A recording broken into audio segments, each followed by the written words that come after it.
Imagine this. You buy a brand new car for $80,000. It smells amazing, it's spotless, and everyone stares when you drive by. But here's the truth. That moment, it's the most expensive 10 seconds of your financial life. Think about it like this. You buy a property for $80,000.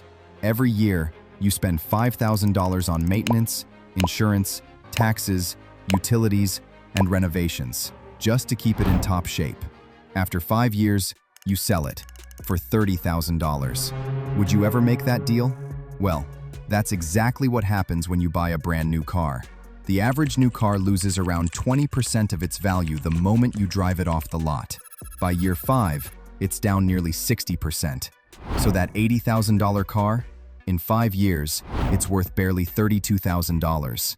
And if it's really that new car smell you're after, you can actually buy it on Amazon for under $10. Same smell, without losing tens of thousands of dollars in depreciation. And by the way, it's extremely rare for a property to lose that much value. Most real estate keeps or increases its value over time, which is why investing in property is almost always a smart financial decision, unlike buying a new car. And that's not even counting the costs of insurance, fuel, and maintenance. The average American pays about $2,900 a year in full car insurance. More if it's new or luxury. Add $1,400 to $1,700 a year for maintenance and repairs. In 5 years, you could easily spend over $20,000 just to keep your investment running. Car payments are getting scary. Nearly 1 in 5 Americans now pay over $1,000 a month for their car loan.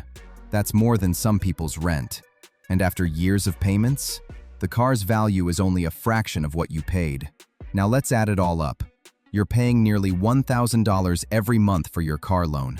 That's $12,000 a year. Add $2,500 a year for insurance.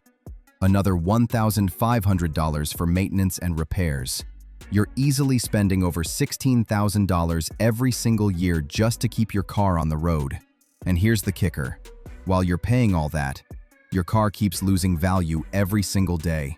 It's like pouring money into a bucket with a hole in the bottom. The newer and more expensive the car, the faster that money leaks out. So when you look at the full picture, monthly payments, insurance, maintenance, fuel, and depreciation, owning a new car isn't just costly. It's one of the worst performing investments most people make, without even realizing it. However, there are scenarios where buying new does make sense.